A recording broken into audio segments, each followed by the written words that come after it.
for mobility and activity is up to. For those of you who haven't interacted with the Grace Centre much, to kind of let you know what it is, where we're at, what the strategic planning is looking like, and what the future directions are. So I'm going to start by giving you just a little bit of background into why mobility and activity, why would we want to create a mobility and activity centre, and then to talk about the Grace Centre for Mobility and Activity in a little bit of detail. So its vision and mission, its strategic goals, core facilities, our achievements to date, and some future directions. And then I'm going to finish off by talking about ways in which you can engage with the Grace Centre moving forward. So most of you will know that the Grace Centre was supported by a generous gift from William and Lynn Gray. And we are very grateful for that gift and being able to support the building of the centre at Parkwood Institute. So why mobility and activity? Lots of you will be familiar with the stats on this, but for those of you who are not, we know that 1 in 10 Canadians has a mobility disability, making it one of the most prevalent disabilities in Canada. It's caused mobility disabilities are caused by a range of different things: traumatic injuries, chronic and degenerative diseases, workplace accidents, repetitive stress injuries, and natural aging processes. It costs billions of dollars in healthcare and lost work productivity every year, and it's a causal symptom of 8 of the top 10 contributors to loss of quality years of life. By 2030, which is not so far in the future anymore, seniors will make up 23% of our population, and age-related persons with mobility impairment alone are expected to overwhelm healthcare. And this is the problem that we often thought of as being in the future, and then the future is now in terms of this aging population and managing mobility disabilities. So patients served by Parkwood Institute typically have complex mobility and activity challenges across a range of different conditions. Neurological disease and trauma, of course, is a big one, as well as chronic pain, geriatrics, frailty, and a number of other causes. But the Institute already has a history of high impact research and practice change in this field. For example, Dr. Teasel has led the world's best literature syntheses in stroke, spinal cord, and traumatic brain injury rehabilitation. And Dr. Wolf leads the research to practice team, which is a knowledge mobilization team at Parkwood. We already have established networks of local, national, and international collaborators, for example, through the National Clinical Trials Network in Stroke Rehab and Recovery, and through the Ontario Spinal Cord Injury Implementation, Evaluation and Quality Care Consortium. So we already have a critical mass of excellence on which to build. So why try to unite or build upon the work that is already being done to create a mobility and activity centre? And one of the big reasons is to try to manage the research practice gap. So we know that effective, efficient, and safe patient care is achieved when healthcare is evidence-based, but we also know that the time that it takes to translate research into practice is unacceptably long. So after 17 years, on average, only 14% of research has reached patient care. And this means there's a huge gap between the healthcare people should receive and the healthcare they do receive. It's a very complex problem with a multiplicity of drivers that interact across the care delivery ecosystem. There are challenges at the federal and provincial government level in terms of allocation of resources, systems of payments, political influences, media influences. Drivers at the level of healthcare organisations in terms of allocation of resources, social and cultural contexts, training, staffing challenges. There are complexities at the academic research end in terms of the funding models, the clinical relevance of the research is done, the way research is disseminated, issues with contradictory findings and lack of pragmatic trials. There are also complexities at the clinical care end in terms of individual and social identities, cultural backgrounds, belief, preferences, time and training. And last but not least, there are complexities with patient expectations, beliefs, and preferences. We can offer the most evidence-based treatment, but if a patient has a preference for something else, then that's often what ends up being delivered. So it's a very complex problem to solve. And so we hope the Gray Centre for Mobility and Activity will be one part of trying to bridge this research practice gap. We won't be able to solve all of the challenges, and certainly we won't be able to solve them all at once, but it is one step towards trying to get better integration between academic research and the clinical care that is happening at Parkwood. So we envision a model kind of like this, where we go from clinical practice and research to being fairly separate entities. They're not always, of course, but in some cases they are. To having clinical practice and research much better integrated around patient care, so we get a bidirectional exchange of knowledge from practice to inform what's happening in research and from research to things being implemented in practice. And to do that, we hope to put around these groups of individuals core infrastructure and equipment, as well as support programs, policies, and procedures. For those of you who are not from Parkwood and who don't have a great feel for the kinds of patient populations and the kinds of conditions that are seen there, it's very diverse, as I mentioned earlier, from stroke to spinal cord injury, brain injury, cognitive impairment, Parkinson's disease, frailty, etc. But care is also delivered across a number of different modes, so inpatient, outpatient, community outreach, as well as virtual programming. And the research that is already being done at Parkwood crosses the spectrum from basic science to clinical trials to implementation to integrated care. So there's a very broad foundation on which to build. So last year in 2023, we undertook our first strategic planning exercise. So it's important to remember that the Gray Centre is young. It's still very much a fledgling entity, and it's still beginning to kind of develop itself and find its identity within the London and beyond ecosystem. So our vision is to empower people to live mobile, active, and healthy lives. Our mission is to improve mobility and activity for individuals living with complex movement challenges through the intentional integration of clinically driven research, education, training, and care. We have a number of governing values: collaboration and partnership, holistic and person-centered, excellence and innovation, rigor and integrity, curiosity and discovery, and equity, diversity, and inclusion. In our first strategic plan, we had 5 strategic goals. The first was to fuel the multi-directional exchange of knowledge across research, education, and clinical care to accelerate the integration of research into patient care.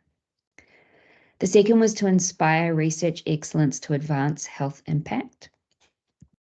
The third was to build the foundational infrastructure of the Gray Centre. The fourth was to foster partnerships with key stakeholders and collaborators.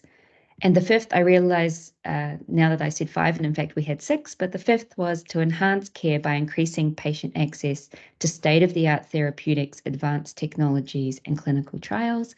And then the last one was to shape the next generation of mobility and activity experts. So what I want to do is just give you a few examples of achievements and future directions we have under each of these strategic goals. So first, thinking about fueling the multi-directional exchange of knowledge. So this is a big one because this is really the cornerstone, if you like, of what the Gray Centre is hoping to do.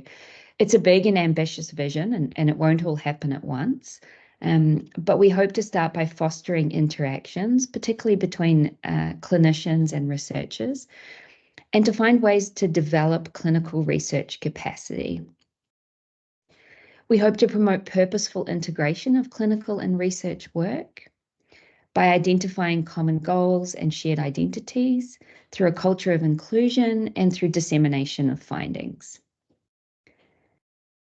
And we hope to do this from a more infrastructure kind of perspective through funding models, through policies around equipment sharing, and through space.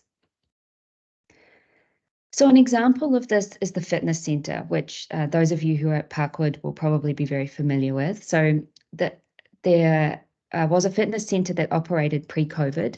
And since COVID, there has been a working group of frontline staff, leadership, researchers, and persons with lived experience working to get this fitness centre back up and running.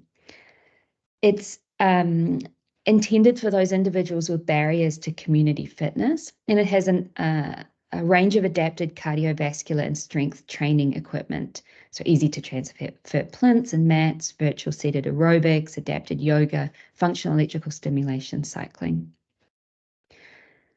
That's back up and running now. It's already reaching capacity. So there are future directions and conversations around how we might expand that to serve a greater population. And we're also talking about how we might interface that with the research. So perhaps through an opt-out model for research or something along those lines. There are some barriers to that, but we are working through those as much as we are able, with the hope that we will be able to better interface the research and the clinical component of what's happening in the fitness centre. So another example we have has been in clinical gait assessment. So Dr. Janelle Unger is a Western-based PI who has her research program located at Parkwood. She has expertise in spinal cord injury and in gait assessment.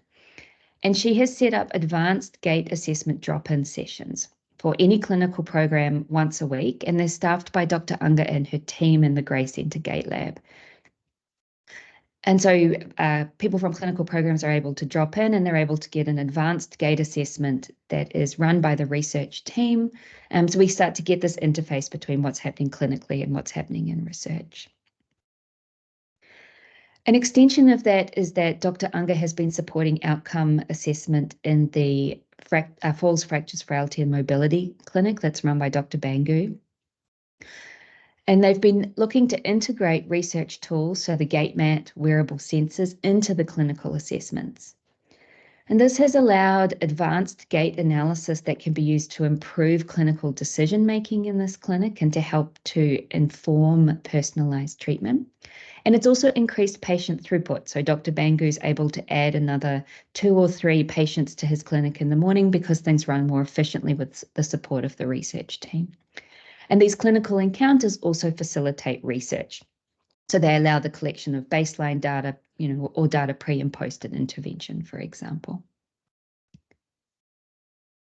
Another example of this is some work that I've been doing with Dr. Lowe.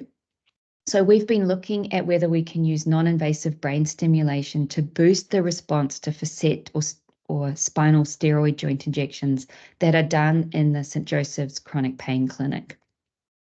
This is a fairly common intervention. The physiatrists there give a lot of these injections. They are fairly effective, but the pain relief doesn't last for very long. So we're hoping that by adding non-invasive brain stimulation on top of this standard treatment, that we might be able to get patients longer lasting pain relief. Another way that we're looking to foster relationships between clinical care and research is through the sharing of knowledge. So we know from research articles and from conversations with clinicians that one of the things that is frustrating for them is that they might be involved in a research study, perhaps through patient recruitment or something up on the ward. And then the study is finished and they never hear about it again. They don't hear what happened or what the outcomes were. And so we're trying to make sure that the research studies that are being done at Parkwood, that there is a route for dissemination of that information back into the clinic. So this is an example of Dr. Sue Peters, who's another Western-based PI whose research program is run through Parkwood. And she has been looking at links between neural activation and inpatient stroke recovery. And the stroke unit clinicians contributed to recruitment and helped identify appropriate patients on this trial. And the data was collected in the stroke unit gym. And so Dr. Peters held an in-service over lunch that communicated the findings of this study directly back to clinicians. So our second strategic goal is to inspire research excellence to advance health impact. We have around about 500K set aside for Catalyst grants, of which 70K has already been committed. We intend to hold another round of Catalyst grants in 2024, so stay tuned for that. We've embedded the 3 Western-based PIs in their research programs at Parkwood, and we are building on what was already a success in funding at Parkwood Institute through new grant success, through NSERC, through CIHR, Craig Nielsen, and some smaller things like the BJI Catalyst grant scheme. We are developing a framework to assess research impact, and we're working on a model for funding sustainability, which is a big piece for the Gray Centre over the next 5 or so years.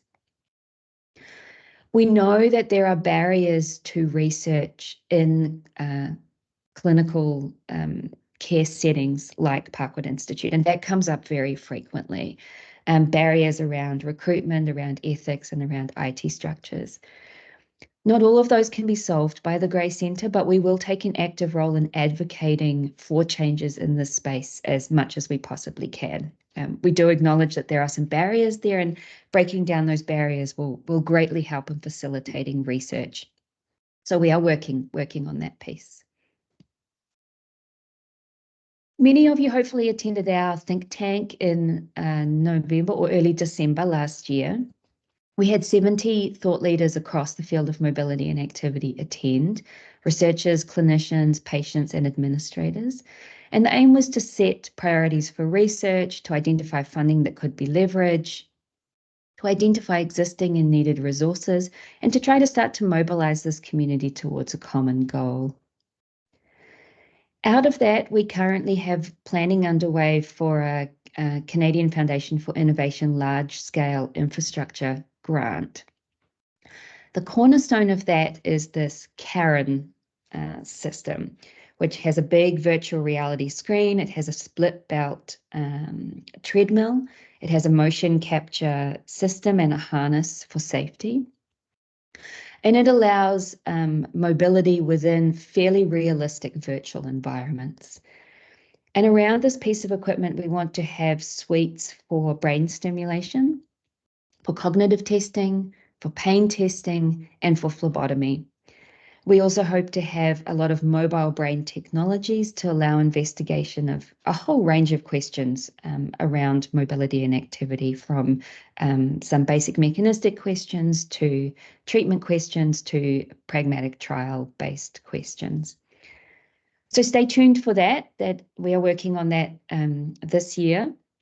And we will cross our fingers and hope that it gets funded. If it were funded, it's intended that this equipment would be housed at Parkwood Institute.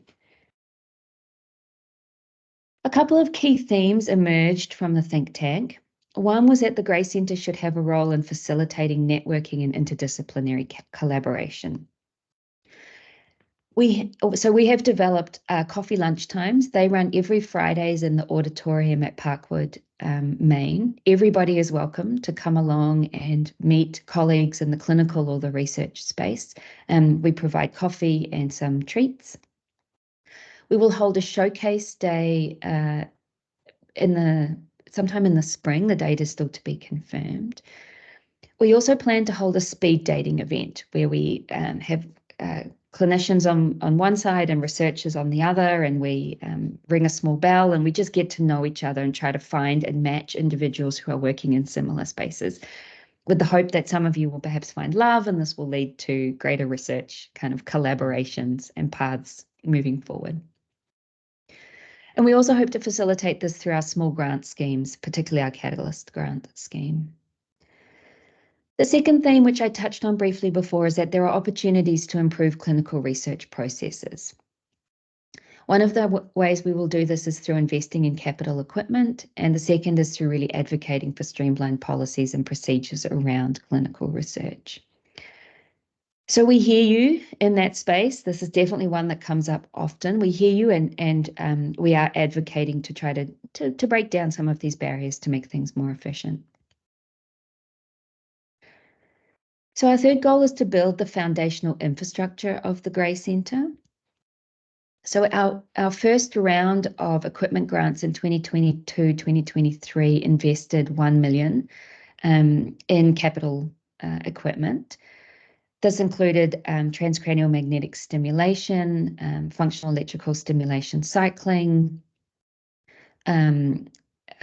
technologies like FNIRS to monitor brain activity, as well as a float system, an overhead body weight support system. Renovations have begun on this at the back of the physio gym in Parkwood, Maine. So this one is close to coming. We hope it will be here and ready to go before the summer. And this will have dual clinical and research use. The fourth one is to foster partnerships with key stakeholders and collaborators. This is an area that we are just starting to build on. It took us some time to determine the identity of the Grey Centre to then be able to strategically identify the partners that would be good to talk to. And so we are fostering connections with the Canadian Centre for Activity and Ageing, the YMCA, the Bone and Joint Institute, and the Western Institute for Neuroscience, just to name some of the most obvious ones. And we look to develop in the future a framework for patient partnership. So another key goal is increasing patient access to state-of-the-art therapeutics. And one of the ways to do this, of course, is through research. So research trials that are going on that are using state-of-the-art therapeutics that are not yet approved for clinical use, so things like non-invasive brain stimulation, is one way to allow patients to have access to these things that they would not otherwise have. And so we have a couple of studies running at the moment underneath this strategic objective. One is the study I mentioned before in chronic spinal pain. And then we have a second that's being run by Dr. Janelle Unger that is looking at functional electrical stimulation and non-invasive brain stimulation in spinal cord injury. And finally, shaping the next generation. So we have onboarded a large number of research trainees. We've also had success for our early career researchers through things like CIHR Ready Awards. And Dr. Dalton Wolf is leading an experiential learning model of 100 students have participated across a number of different pilot programs. We have advisory committees for our research trainees that incorporate a number of clinical researchers as well as a number of academic researchers. So we're starting to bridge the gap a little bit in that space. And we hope in the future to have studentships and travel scholarships that are Grey Centre focused, and ongoing coordinated sustainable Grey Centre experiential learning programs that really seek to integrate education with research and clinical activities. So that's in the pilot stage and it's being developed, but it's hopefully not too far off. It's somewhere close on the horizon. So hopefully all of those things give you a bit of an idea of some of the things that we've achieved so far under each of these strategic goals and some of the future directions that the Grey Centre is looking to working towards. So ways that you can engage. Please come along to our coffee lunch times every Friday at noon. We would really love to see a good mix of clinicians and researchers and anyone else who is interested there. We are working on an affiliation model so that we can better communicate with you around the things that we are doing, updates on our strategic plan, for example, upcoming events, showcase days, etc. So stay tuned for that. Stay tuned too for our speed dating and our showcase days in the spring. And keep an eye out for our catalyst and equipment grant rounds that should be coming in 2024. The application open date is still to be advised on those. So that's all I have for you today. Hopefully that gave you a better sense and a good overview of what the Grey Centre is and what it's seeking to achieve. I'm happy to take some questions. We have a little bit of time if anybody has any. Otherwise, thank you very much.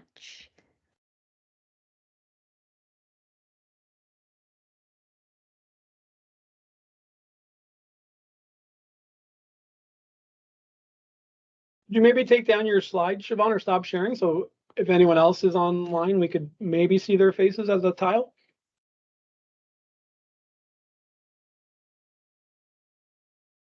And if anyone does have any questions, just feel free to use the hand raise function here at the top.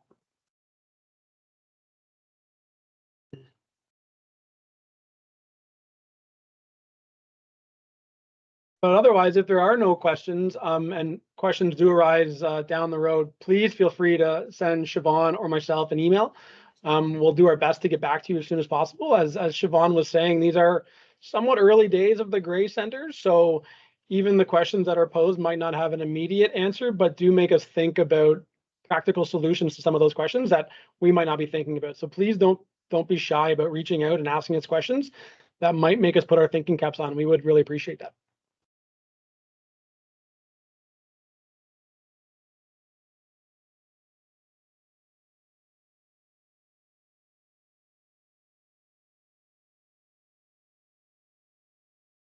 Great. And with that, I'll end the recording. And thanks for everyone's time. Thank you. Bye. Take care. Bye.